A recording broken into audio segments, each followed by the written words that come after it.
Welcome to the Low Carb MD podcast. No one is beyond help. No one is beyond hope. Nothing said on the Low Carb MD podcast is medical advice. Please consult your own doctor before making any lifestyle changes.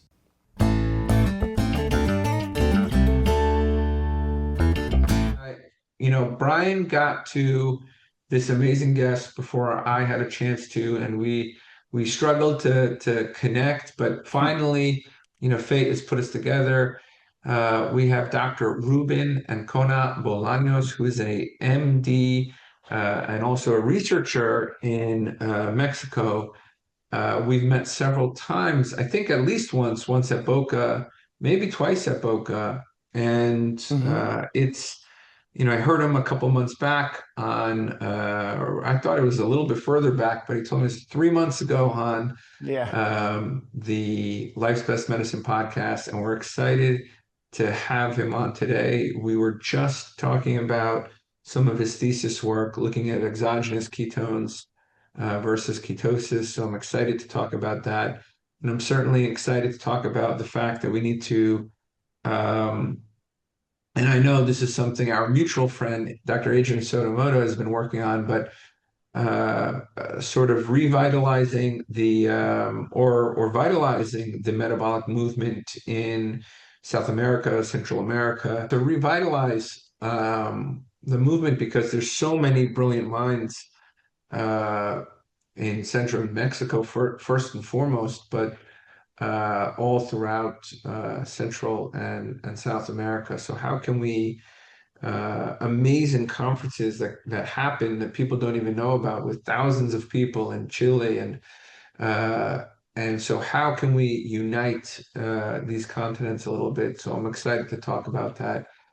Dr. Rubén, it is so nice to have you. Maybe you could start with, you were talking about how you went through becoming a metabolic health practitioner, and before that, a nutrition network practitioner. And, how did you get started in medicine, and how did you get started in this rabbit hole of metabolic health? Dr. Tro, thank you very much for giving me this opportunity to introduce myself and the people who follow you know that Mexico is joining this metabolic health movement, the why of the diseases, and not treating only symptoms, and trying to connect all the dots. That's my passion.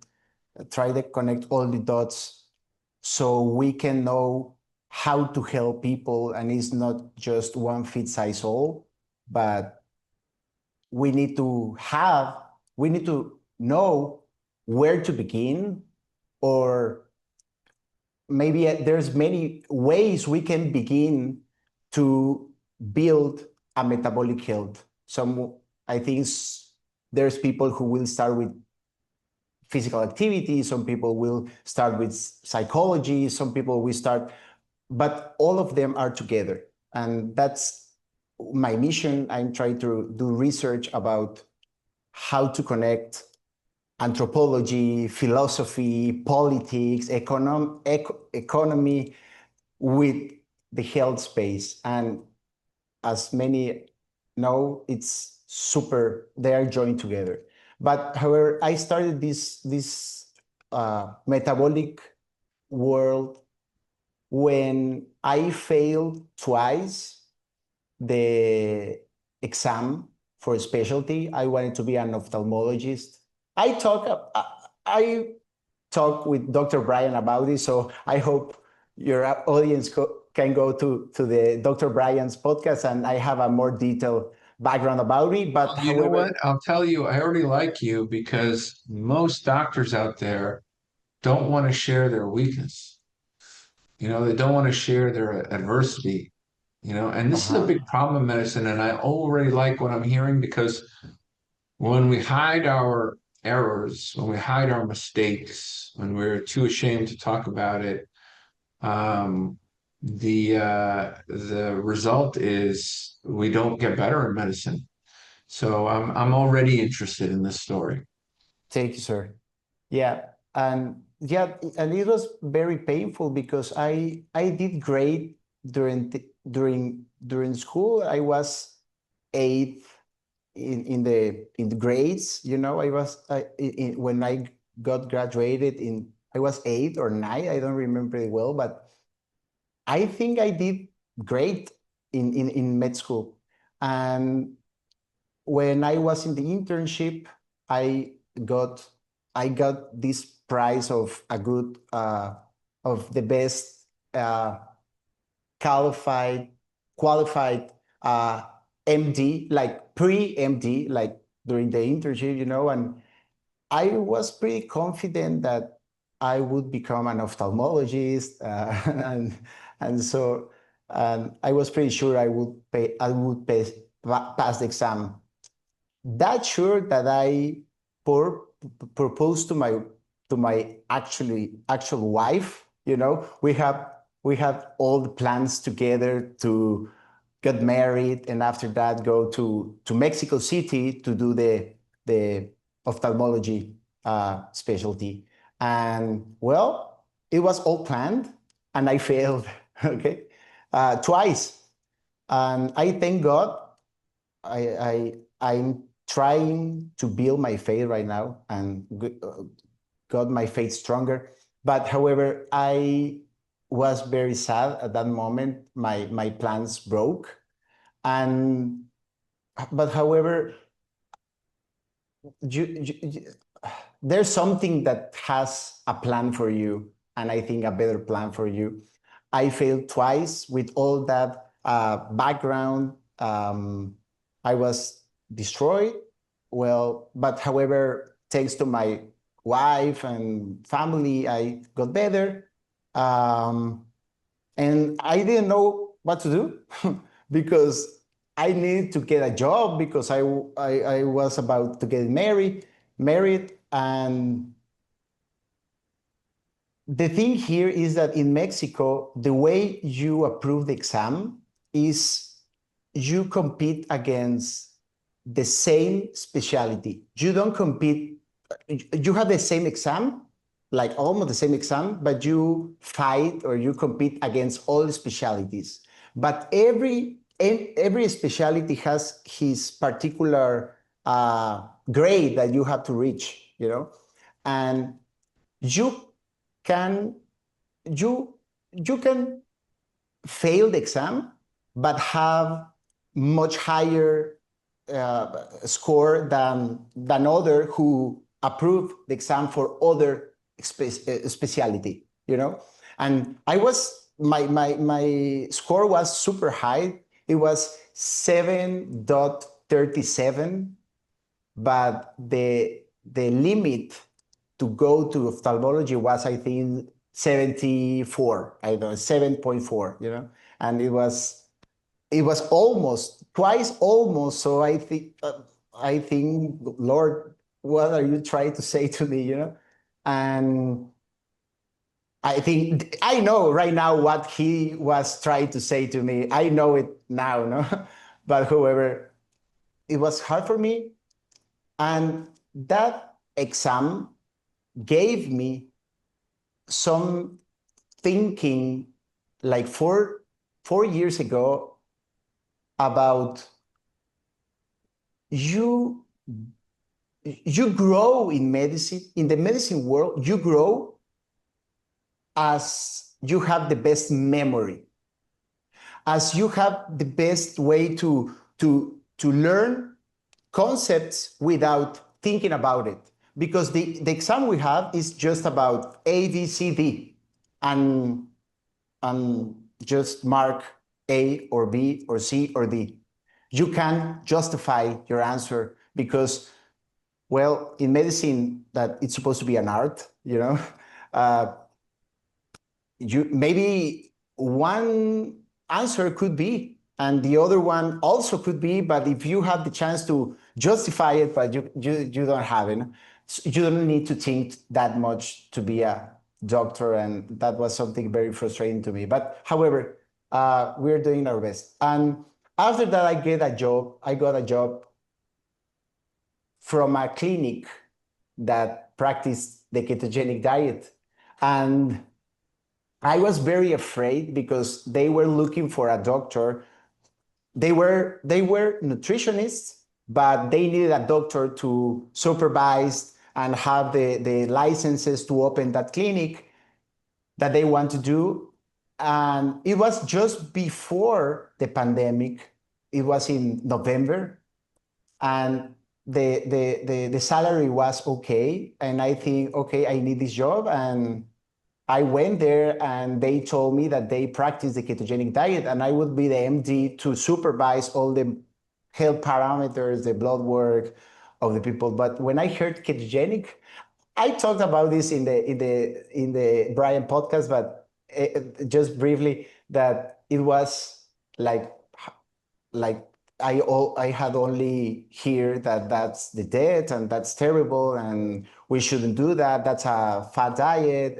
And so, but however, with the job, I start searching because I accepted the job. So I need to know why are these people having so much people improving their life and in the good way, and they're having this success. And I start digging, I start researching, and I start reading about Alexander Beach. I start reading about George Cahill, and I found Dr. Brian Bretcher in this Diet Doctor page that he has a course for practitioners, and it was how to treat type 2 diabetes with the low carb approach or TCR. Yeah. So I got interested. I subscribed to the course, and when I finish the course, my mind blows even more. And when I finish the course, I start at the same time I was using this approach with that patient. I saved the job and I was hired and start working with patients and seeing that without any drug, you can lower your triglycerides, lower your glucose, most people were fat. So I didn't start seeing the rise in cholesterol because, as my fellow Adrian found in a paper, the more fat you are, the more probability to your cholesterol go down, and the more lean you are, the more your cholesterol to go up. So I only saw fat people. So I almost always see people who has had their cholesterol go down. So I then took the course with Dr. I start with the Nutrition Network. Nutrition Network was pretty new. They had 1 year or 2 years, I think, from the beginning. I start doing this obesity course. I saw all the courses that they had, and in the page I had this Low Carb USA an ad about the conference in San Diego.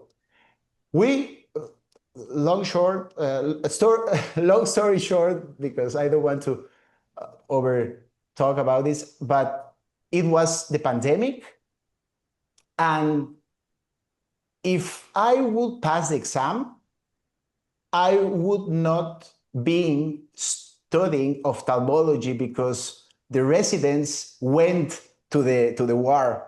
The residents went to help with people with COVID, went to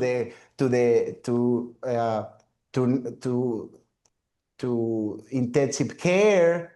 So I will be losing almost 1 year of my actual specialty. I will be treating patients with COVID. Yeah. And I think that's a message. And I start reading about all this metabolic space. I saw the Fat Fiction documentary, and that's when I met Dr. Brian. And in that documentary, and also with Nutrition Network, I got this ad about Low Carb USA in San Diego. And by myself, not knowing anyone, I was starting doing ketogenic diet during the pandemic, and like I have ADHD, and I think that my ADHD improved because the strongs of or the pros of ADHD, I think with the ketogenic diet, I mitigate the side effects to be an ADHD, and I focus a lot, and I start reading papers, start reading books. Like I read a paper every 10 minutes. I don't know. I think I have my episode of mania, and I start studying all these metabolic traits. I took a master's degree, two master's degrees at the same time online, one of integrative medicine, also like functional medicine, and at the same time to physiology and biochemistry master degree it's a master from Spain. And at the same time, I was taking the courses with Dr. Noakes, and when I went to Low Carb USA, I said, "This is my world. I love it. I loved the humble of all the doctors, the openness to question their thoughts, their thoughts about be open." Because that year, there were someone who was like a vegan proponent. And I was like, this is great because she has its arguments. And look at this. I saw something very interesting, that the advocates of low carb ketogenic diet, those who weren't doctors, like all the patients and the people who is the health coaches, like I saw this attacking position to her, but the doctors made great questions because they're open. They didn't attack this speaker. They asked good questions. And something that we don't see in the groups of clinicians is that you can learn anything new if everyone's think the same. Because when you go to the pediatricians congresses, to the AHA congresses, to the ADA and all this stuff, they're on the same page. So you won't build knowledge if everyone is proposing the same thing. We need to have this open debate so we have more ideas, right? So, and that's where my pathway began. I didn't make any publicity in Instagram. I was doing a good job, and people were recommending me boys to boys, because in Yucatan, we're still a town.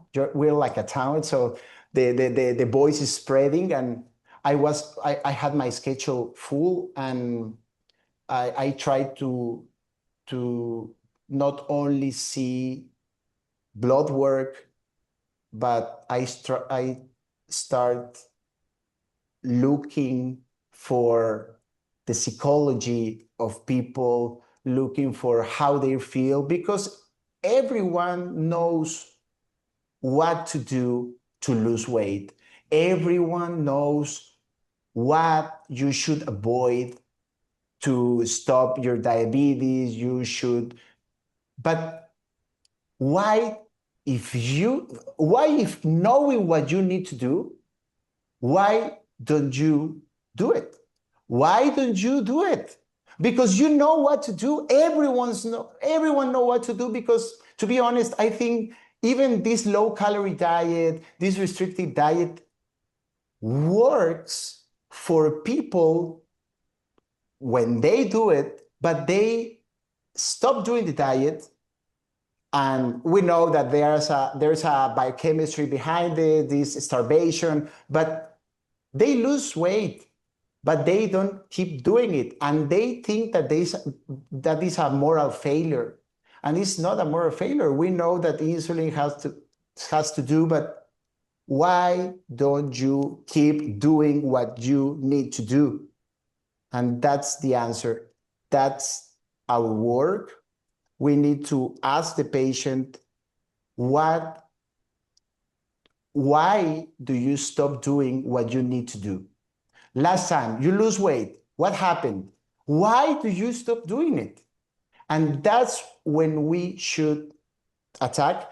And I think and I have this thinking in my mind that nutrition science, as we know, is not science. However, not talking about that, I think nutrition shouldn't be a career or a degree. I think, because I think that in nutrition you can learn all you need to know about nutrition, I think in 6 months or 1 year maybe. But psychology, I think nutrition should be a sub-specialty or a master degree, I don't know, a higher degree from psychology. Maybe I'm wrong, it's just an idea, but I think is psychology the most important thing, because it's not the what, it's the why. And why are you eating this? As this Dr. Rob Sivey says, that carbs are not bad, it's why are you eating the carbs? It's emotional, because if you know that it's not for nutrition and you want to take them, why are you doing it? But yeah, so many things. No, I want to talk about this a little bit, because I think you asked a good question, that being, if a patient knows what to do, right, why do they do otherwise? And I think the answer to that is twofold.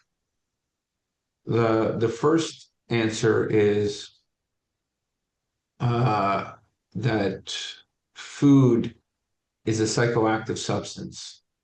And when you're dealing with psychoactive substances, they can exert control over the host, right? That's what makes an addiction. Correct. Yeah. Right? There's no animal in the world, if you put food in front of it, would it not eat? The only way it would not eat is if it's sick.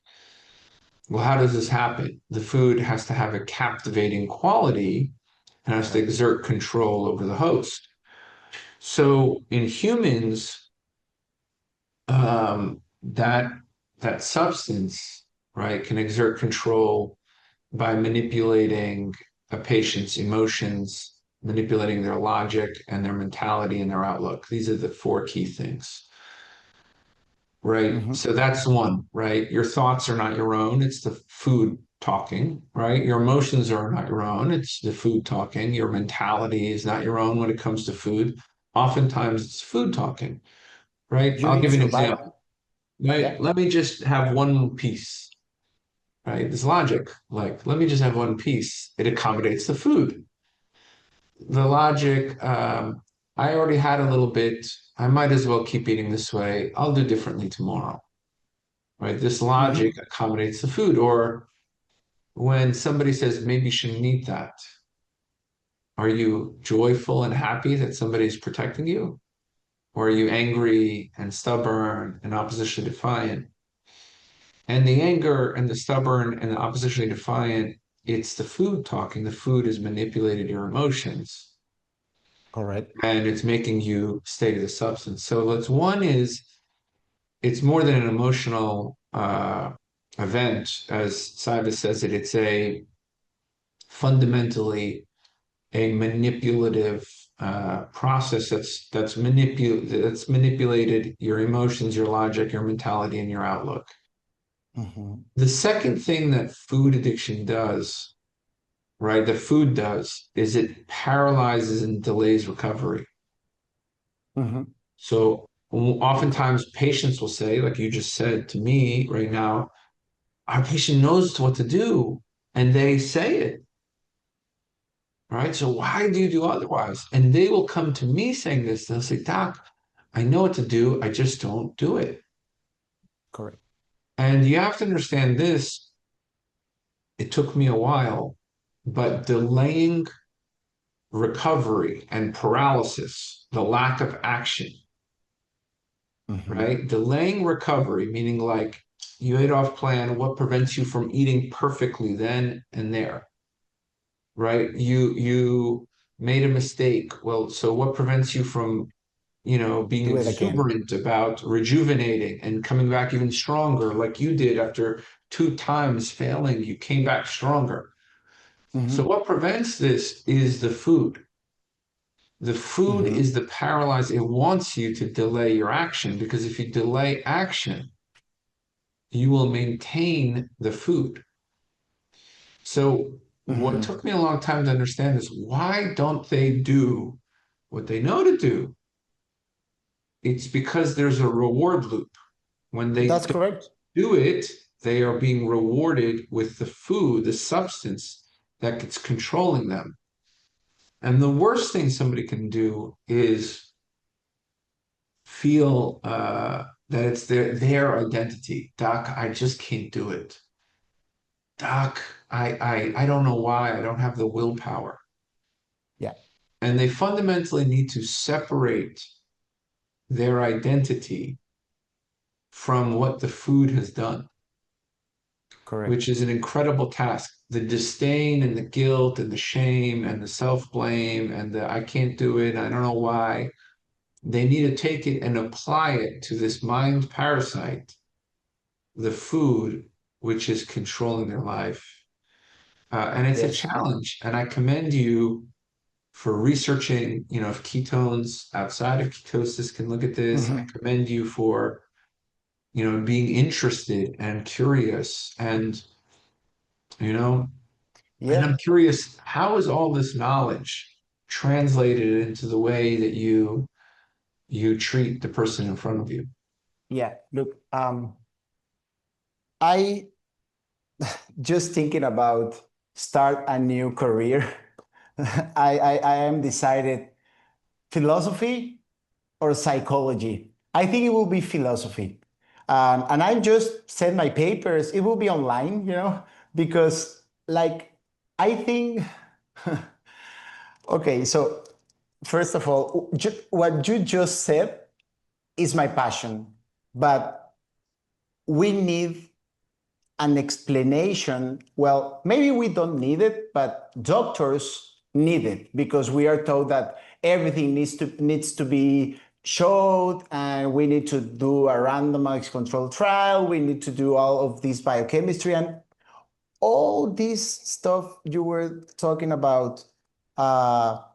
Willpower. What is willpower? Willpower is biochemistry. Willpower is delay gratification. And I had this, it was a short course, a 1-year course. It doesn't give me any credentials in neuroscience. I started reading about this with Robert Sapolsky. I started reading about obviously Dr. Chris Palmer, and I started reading the George Ade. And I loved this because mind and body are totally connected. And my research and what I try to do and study and try to put together is what starts first. One of my hypotheses is that insulin resistance could start in the young age with dopamine resistance in the nucleus accumbens. And if you have dopamine resistance in your nucleus accumbens, you will need more dopamine, more stimuli to feel reward. Why don't we say, okay, I had enough. That's enough. I want to keep my life. Okay, I have this piece of cake. I enjoy it. I loved it. And let's start doing something else. So insulin has this pre-excitatory signal in the striatum. So when you eat something that releases dopamine, releases insulin, you will, if insulin goes through your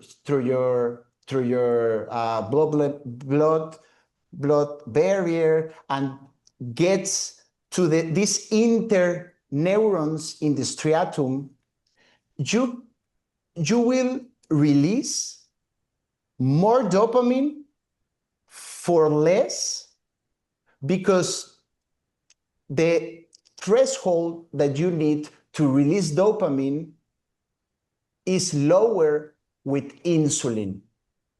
But if you don't have insulin working, your threshold or your pre-excitatory, you won't have this pre-excitatory signal in your brain, and the threshold for depolarize, for saying, will be higher. So you will need more stimuli to have your reward. And can you tell me what study did showed this? This is an interesting fact I've never heard before, so I'm eager to learn. I will send it to you. I will send it to you. Can you tell me that? Yeah, tell me about the study. Yeah. So I would love to learn more about it. Let me say, because I have it all here.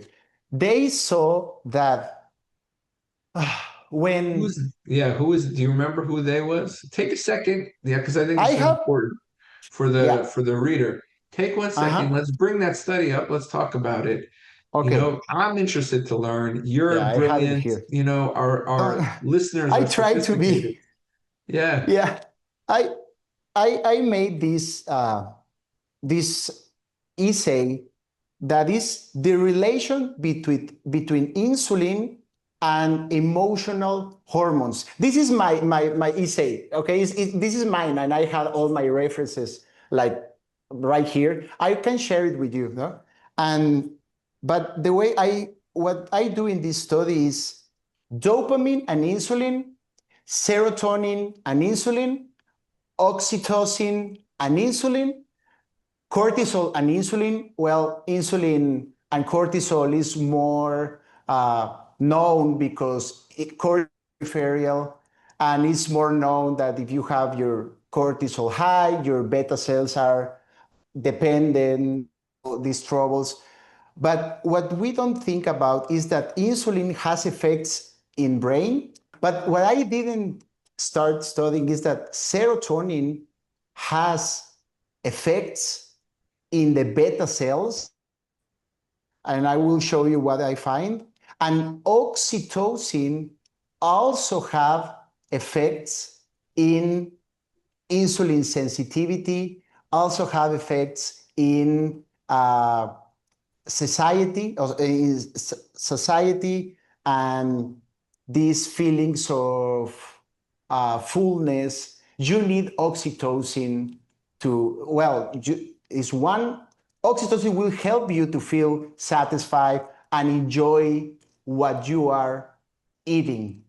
And it makes sense because oxytocin is a bonding hormone, is love hormone. And if you eat carbohydrates while you are, carbohydrates has a stimuli to your insulin go up, but insulin helps you to produce oxytocin. And oxytocin has been known that oxytocin is a satiety hormone. And if you are eating carbohydrates not alone, like eating carbohydrates with your family, sharing the bread, as Christ told us, because one of the complaints that people says, my grandpa lived 100 years and he ate lots of carbohydrates and he ate the fruit and he ate lots of things. Well, but something, and the Mediterraneans share the food. They didn't eat by themselves. So I think oxytocin could be a factor. I started to digging about it, could be a way to know to be more insulin sensitive. I have all this research here. I can share with you some things I found. I have this list of references that there's a lot. I have 28 references about all these connections. But for example, the thing one of the references I have is new role for insulin. Studies tie the hormone to brain's pleasure center. Insulin in the brain influences dopamine levels. Insulin enhances striatal dopamine release by activating cholinergic interneurons and thereby signaling reward. I have this impact of insulin and insulin resistance on brain dopamine signaling and new reward processing. And they proposed an underexplored mechanism in the pathophysiology of depression. And well, we know, as Dr. Chris Palmer said in the Brain Energy and all the conferences, that diabetes predisposes you to depression, but depression also predisposes you to diabetes, and insulin resistance there are studies that use metformin for treating diabetes, but the diabetes patient says that they feel less anxiety and they have more energy. Maybe, well, there's a pattern there. Okay, this is about dopamine, but I found, look at this. Insulin facilitates the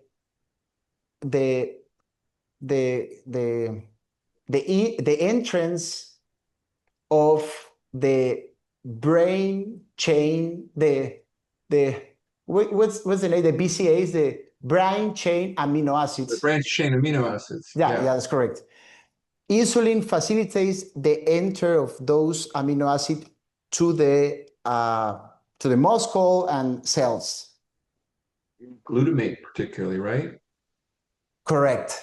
Yeah. Correct. And the doors in the blood barrier of amino acids, so the brain can get their amino acids, is the same for the amino acids. And all kinds of amino acids are competing each other to go through the brain. But if you have insulin working properly and introducing these amino acids pushing these amino acids to the muscle and to the cells, you will have less competition for tryptophan to go through the blood barrier, and tryptophan won't need to fight with other amino acids to go to the brain. And we know that tryptophan is a precursor for serotonin. But also, in another study, I will share all the studies with you, but also it looks that serotonin activates this enzyme that catalyze or stimulates the production of serotonin. I think it's tryptophan hydroxylase or something like that, to build serotonin. And also in the pineal gland, an isoenzyme of this to build melatonin. So if you start thinking about insulin resistance, we can have excessive insulin stimulation, or we could need, or we can have an insulin resistance. And if insulin is not doing that work, you will have less serotonin, you will have less melatonin, you will have these sleep, circadian rhythms issues. And it's very complex because everything is connected, and serotonin, for example, I got to a study that I read that there is a process called serotonylation. Like when serotonin is high, it can make that your beta cells produce more insulin, um, make your beta cells more sensitive to the release of insulin. And something that blows my mind trying to connecting the dots is that many people who is very stressed, these diabesogenic or TOFI people, I don't have clinical evidence, but I just share what I see in my patients, is people that is always stressed, super frontal. They have this, they are super perfectionists, this pattern A personality, like always. They can't build muscle. They have troubles building muscle, and it's these people who can eat whatever they want when they were young and didn't gain weight. But they are always struggling with depression, anxiety. They go to the doctor and they tell you, have your Prozac, there's your desvenlafaxine, your venlafaxine, like an serotonin inhibitor, you know what I'm talking about. Yeah. And they are lacking serotonin because they feel better when they start using this. We know that's temporal, but if you don't produce insulin, you won't be able to do this anabolic state. And if you have less serotonin in your beta cells, because in this study I found that the beta cells in the insulin vesicles, you also produce serotonin. And this serotonin make this serotonylation that makes your insulin makes your glucose depending insulin releasing more sensitive. You become more sensitive to that process. And well, I'm working on that. Sorry to say lots of different ideas, but I'm trying to connect all these dots to find patterns in my patients. And oxytocin helps the insulin secretion in pancreas. I think we need to stop seeing the peripheral system like the body against the brain, because we know that hormones affects the brain and neurotransmitter affects the releasing of hormones that we think that they are just in the periphery, And I think we need to put all this together, because if we think about this, we're also affected by the environment. If you live in a stressed environment, you will start activating your amygdala. And look what I found. I found that the amygdala is stimulated by cortisol. Like cortisol makes your amygdala more sensitive to external stimuli. So you will be always like hyperreactive, because you won't need much stimuli or much fear to activate your HPA axis. And it's something that blows my mind, because the HPA axis is a positive feedback loop.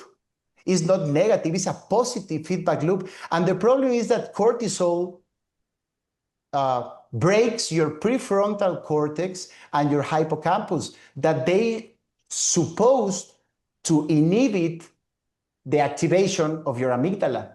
And if you don't have this GABA from your prefrontal cortex and I'm talking just the prefrontal cortex, not what part of the prefrontal cortex, but the hippocampus is very important to say, hey, there is your cat. Don't be fear of that. But it's like You don't remember you have a cat, and all the sound that you will have in your house will activate your HPA. And there are many factors. What's first? Poor nutrition, and poor nutrition makes you less sensitive to reward, or you start having these hyper palatable foods. You stop feeling pain, because we know that pain or sacrifice makes you more sensitive to dopamine. And if we are always feeling good with tablets, with toys, the kids don't have any moment in their life without a stimuli. They're always hyperstimulated, and their nucleus accumbens and the BTA is always releasing dopamine. But in the same time, your D4, I think, receptors are downregulating. But this pathway is the same for everything in your life. It's not one for food, one for sex, it's the same. And if you start desensitizing your D receptors, when you eat something, you will need to eat something that gives you or gave you dopamine just by itself.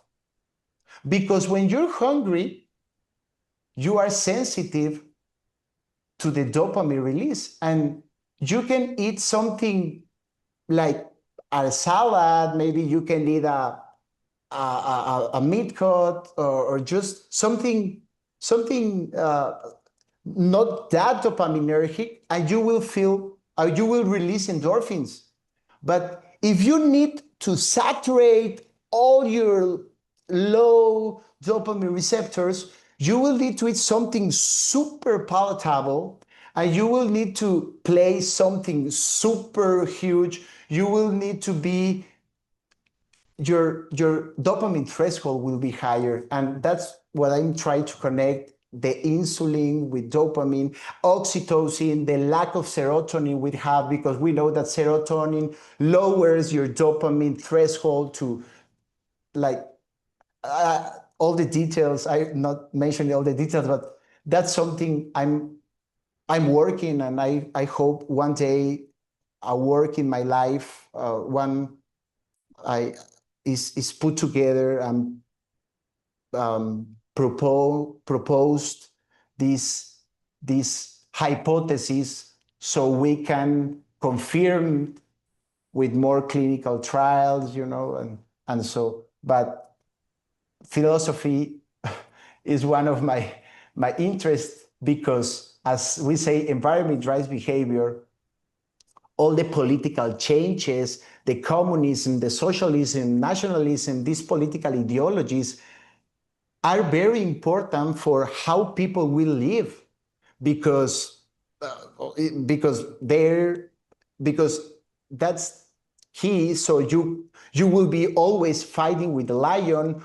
You will be less stressed, more stressed. You will be all day worried. You will be always sympathetic. We know that sympathetic system suppress your parasympathetic, your rest and digest system. And we know that if you eat when you are fighting with your lion, first of all, you won't have your digestive enzymes working properly. You won't digest very good you will have leaky gut, because all your blood is the peripheria, and you will be activating your sympathetic hepatic glucose production. As well, you're eating carbohydrates. That's a mess, because you're stimulating two opposing systems at the same time. It's like some cells in your body are receiving that we are in rest and digest, and some cells in your body are getting that you are in fight or flight. So it's like in war, like you are receiving this message for the government that we shouldn't go out in the streets because we are in war, but you are tired of always be in war. So you say, oh, I won't get that information. I will go to work because I need to go out. But there will be some people doing that. And I have this thinking that is like you have you are the owner of a fabric, I don't know, and you don't think of government that they're in war, but your employees, those they do. So you will go to the work, but there's no one there. So it will be like asynchronized. So that's one of my thoughts about. Yeah, I mean, I totally understand now. I think it's, the other thing I think about, just to add on to what you said, is, for the person, right? If they're captivated to this dopamine hit, I tell them you're going to have to find another source, whether it's, yeah, you're going to have to find when you go to resensitize, you're going to be in withdrawal, and you need Correct. to find places to find happiness. Otherwise, you'll turn to alcohol or sex or whatever other things that maybe, can you instead maybe consider exercise? Can you consider meditation or prayer? Can you consider rekindling your faith? Can you consider rekindling relationships or friendships, right? These things that give us a deep Purpose. sense of fulfillment, you know? That's correct. Um, so, can you talk with your family or your friends or your support system? So, That's why your system works, Dr. Tro. Actually, I am writing something, and I will share with you, because the system you have is using all the system, all the pathways, all the neurological pathways, and I want to describe every part of your program. Well, it's your program, but there are many programs, just like a similar, holistic yeah. program, and why they work, because you are using oxytocin, serotonin, dopamine, the motivation, the CGM, the glucose monitoring gives you like a challenge. That challenge boosts your dopamine because I want to get to that step count or that glucose, that stabilization of my glucose. It challenges you, it makes you community, it's that serotonin, oxytocin, and you have this lower activation of amygdala, and that's what we need to do. That's the process. And I read all your program and try to explain like scientifically, like people want to have the science, why that works. But biochemistry talking about it, like with papers, and that's what is so effective. That's what is so effective. And the paper you have with the GLP-1 comparing your work is like, well, all this stuff boosts GLP-1. And there's data research that talks about it. Like the microbiome stuff that Dr. There's more and more data supporting that. So So it's amazing. I mean, I just don't know that we can, like, with it's sort of like antibiotics, right? Like, you think of it the other way. You have C. diff, you treat it with an antibiotic. You kill the C. diff, C. diff, so everybody knowing, listening, this is an antibiotic-associated diarrhea that's caused by Clostridium difficile, a particularly malignant bacteria in the gut. Often it can be just a resident, and often with antibiotic use, it can tip over into harm. And it has serious harm other than diarrhea. You can get toxic megacolon. And the treatment for it, is metronidazole or oral vancomycin. There's a newer antibiotic that's also used. And in the worst case scenario, you could actually do a fecal transplant from a healthy donor. But if you look at this, it's a very challenging, when you use an antibiotic, you kill what you want, but you also kill what you don't want. So I wonder how we're going to grow the microbiome that we're interested in growing. How can we grow in Nature last month, there was a particular gut microbiome that was found in mice to hit a certain toll-like receptor, which released, peptide YY, which caused the mouse to stop eating. So how will we target this? About the Right? statins, you're talking about the Oh, paper with that's a different statins? one. The That's statin is yeah, worse than one. insulin resistance through that, but when lower GLP through the gut microbiome. But yeah, right. So the question that I have is, we have all this interesting science, but sometimes how do we make it actionable? that's correct. Sometimes it's just eat real food, I think. That's the thing. And that's when all dots are connected, because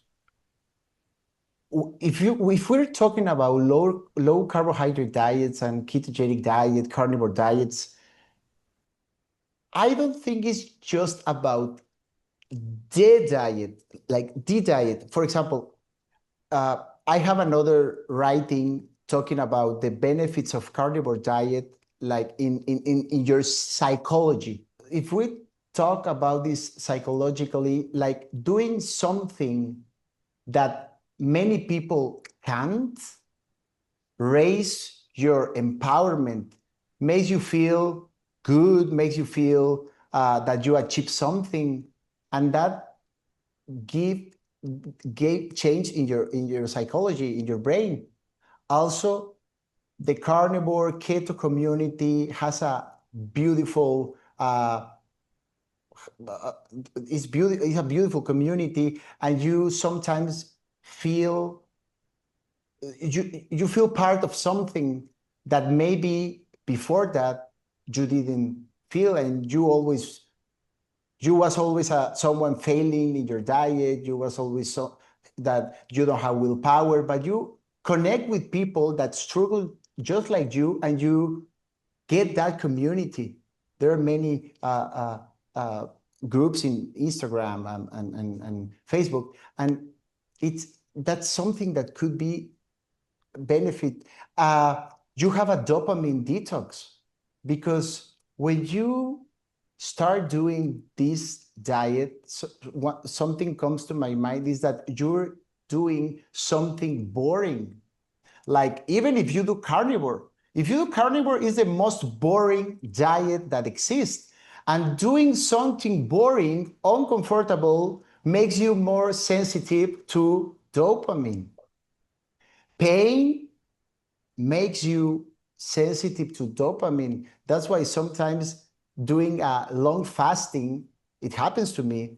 When I do a prolonged fasting, I enjoy small things in my life. I enjoy more things, like what it has to be with not eating. Well, maybe I am more sensitive to dopamine, and there is research who says that if you have not eaten for a long, you will be more sensitive to dopamine release, and you will need more dopamine, less stimuli to feel good. And that's another interesting thing, like beta hydroxybutyrate, like DOM study, like more in the lab. We know that beta hydroxybutyrate works as a hormone, a signaling hormone that makes you feel good, an anti-inflammatory hormone. But in the social context, I think people who are convinced that, for me, something very, very important, Doc. I think the people that we see in the conferences that are in this low carb space, the ketogenic space, I have talked with many of them. This Roxanne Soderbergh, do you know Roxanne? I don't know if you know Roxanne. Yeah. She's amazing. She's because she has shared her history with me, and I say it's people that it's self-study people.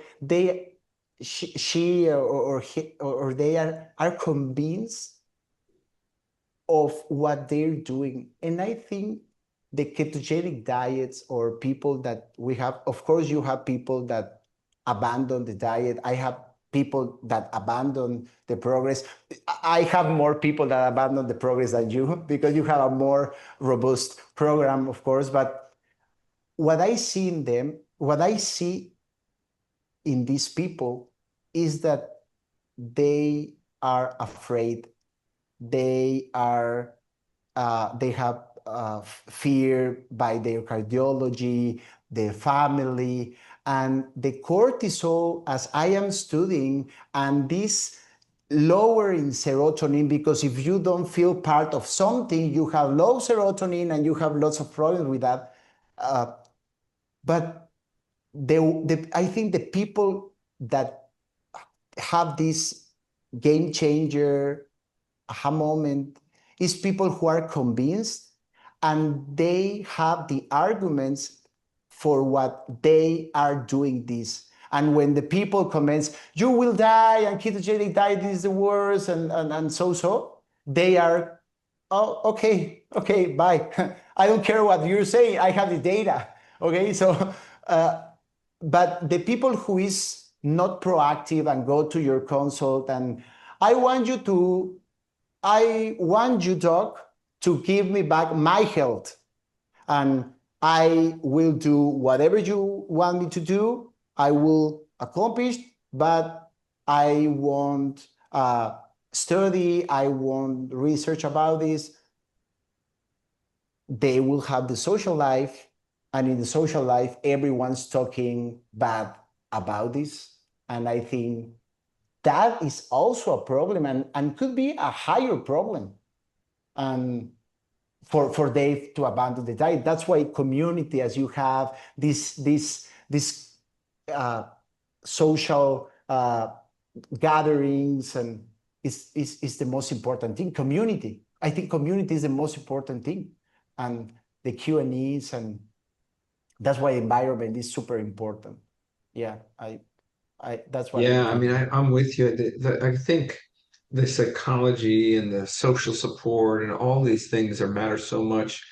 And then, as you said, the doctor understanding some of, like, just being curious about the science, just like looking into what's going on here. So everything you've said is just so interesting. I'm just curious. I want to ask, is it like, can you describe for me your practice situation? Is it a traditional clinic? Is it more online? Is it a combination of both? What does your clinic look like? It has been the same. I trying to make some improvements and do more stuff, but like, I think for the first 4 years, I have been in this metabolic space since 2021, I think, or 20. Like, I have been a keto for 5 years and 3 years carnivore, since my younger boy, like my older kid born, he's a carnivore. I broke lots of paradigms with my kid, but that's another topic we can discuss later. But my practice is just, someone appoints with me, and they come with me just like the old way, like the old way, but the change is that I spend 1 hour, 1.5 hours with the patient. I explain everything to them. I look for blood work. I ask them for all the clinical past medical history. I have, well, sometimes I chat with them, WhatsApp, but I feel insufficient. Like I'm making the old way, like as you said, is a consultation in the office with the patient, but I see the blood work. Sometimes I use GLP-1 sometimes because they want to use it, and I help how to reduce them, or if I try to lower their medication. Like we are not ready. Many people here is not ready for these dramatical changes, and I need to be very careful so I can introduce them, empower them to read about this. I don't want you to believe to me. Just look for this, look for this. So, because if they want and they say, oh, you won't ever stop any vegetable, you won't eat bread, and I try to do it step by step, and it has worked to me. But recently I started working with two health coaches. One of them, you know them, Tichina, and there's another one. And we're trying to build a program, an holistic program. I don't want to say we want to copy you, no, but we want to do something like you. We will give you our app. We'll give you our app. We'll help you with remote monitoring. We can very easily help you guys. You don't need to. The only issue would be the language. You have to help us convert to Spanish. It will be a win-win, because maybe you can use more Spanish people. It will be great. We should talk about it, and we will make it happen, and maybe we can talk about it later. Yeah, definitely talk. And because I'm excited that's the to way. hear this. I'd love to take Toward Health to Mexico. So, man, yeah, I'm waiting for you guys to have a conference in Mexico so we can come down there. So, it's in the plans. Yeah. It's yeah. not that easy as we thought it would be, because we had this plan since 2 years ago, I think. But well, let me know make it how I can happen. help. We Yes. can maybe get. I just saw Ignacio from South. Maybe we can get his involvement. We can get people from South America. It's from the South in America, in the United Yes. States, to get interested. I mean, we could do it. I'd love to do it. Well, we should discuss that with a ribeye steak in Boca. I don't know if you will go to Boca this year. I don't know if you will be there. I don't know. Most likely, but maybe not the practice. I will see. I'm not sure, but a lot of different things going on. But we'll see. Great. I can't. I'm looking reconnect. We have a ribeye and reconnect and discuss Mexico's conference. I can't wait to go to that one. We will help you. Don't be scared. Yes. If you No, want to no. set it up, we will help you. Yeah, let's have a discussion afterwards. Yeah. Well, what's the next project you're working on? I'm curious. What's next for you? Well, I'm I have a 3 month 3 months old young son. Yeah, sorry. Oh yeah. I just be Oh, father that's a again. huge project. Yeah, it's a huge project. Yeah. And the first year. Congratulations, Doc. Congratulations. Thank you, sir. That's amazing news. Yeah, That's your it's my kid, second right? one. Yeah, What a it's my second blessing. one. What a Yes, blessing. that's a totally blessing. Yeah. And yeah, as I say, the practice is like that. My projects are keep doing research, as I told you. When is Dr. Ancona Bolaños, when does his book come out? That's what I want to know. I don't know. I don't promise anything.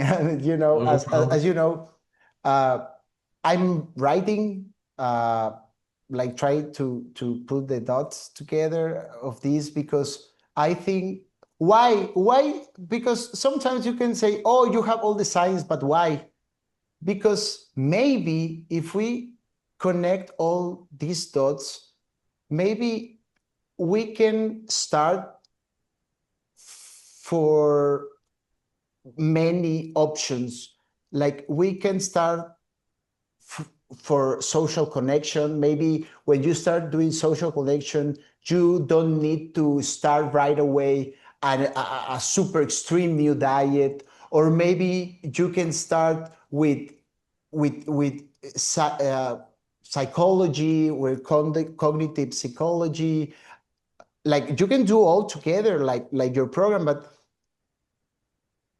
if you have all these connections, I think we can have lots of tools, lots of effective tools that the people, that the experts care about that tools. And if you go to the cardiologist, or I don't know, you go to the psychologist, since the first consultation, they have the evidence, they have the material or the arguments to say, if you want this to work, you need to go to do one of these strategies. You can go with your personal fitness training, but I need to do at least one of these. Like maybe it's not 1, 2, 3, 4, 5. Maybe you can start in the beginning with one of them, then you join the second one. And because what I see in my patients is that they got overwhelmed with lots of things that they have to do. They have to stop eating this,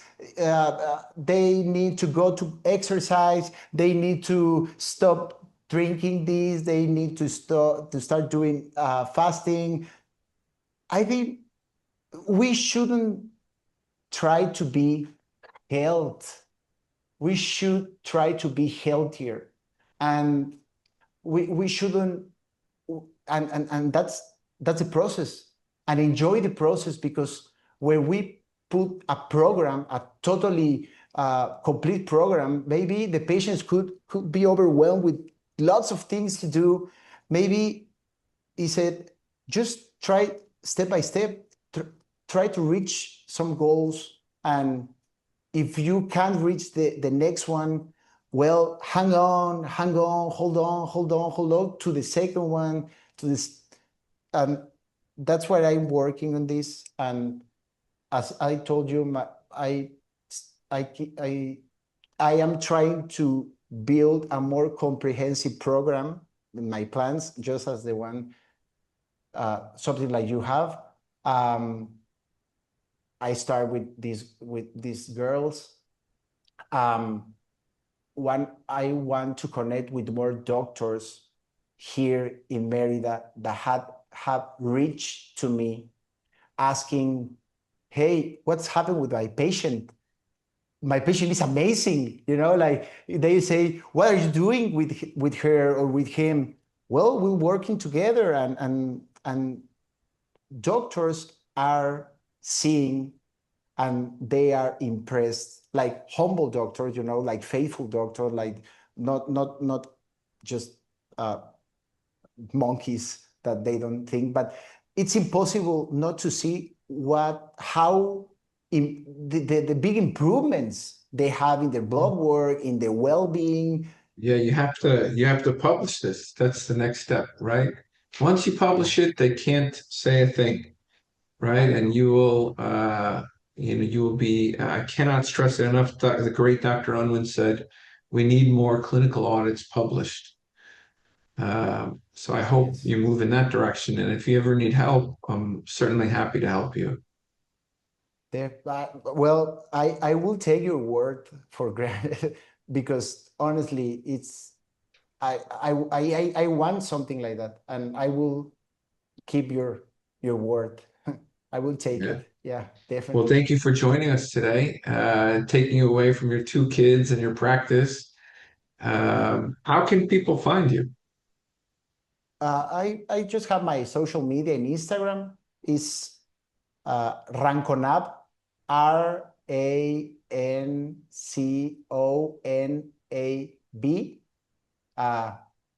MD in Instagram, or you can just put my name is Rubén Ancona Bolaños.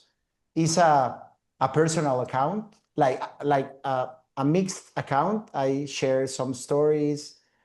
I also need some marketing, but until now, it hasn't been necessary. I preach with my uh, with my practice, and I hope to sooner than later to have a more robust program and help more people. But I I just know try to share you're information. already helping more. You're already doing more than the average doc, and you will do even more and more, I'm sure. And Yeah, anyway, well, I can help. I'm sure Brian also, we're happy to help. So, guys, go check him out, follow him. And if you're a listener from Mexico, you have access to a brilliant doc who really thank you. cares. So, seek him out. Thank Really, you thank to you all the for having me listeners. here. Thank you to our amazing guests. No, Uh, thank you, Doc. thank you to everybody. If you enjoy the show, please consider supporting us on Patreon by going to lowcarbmd.com.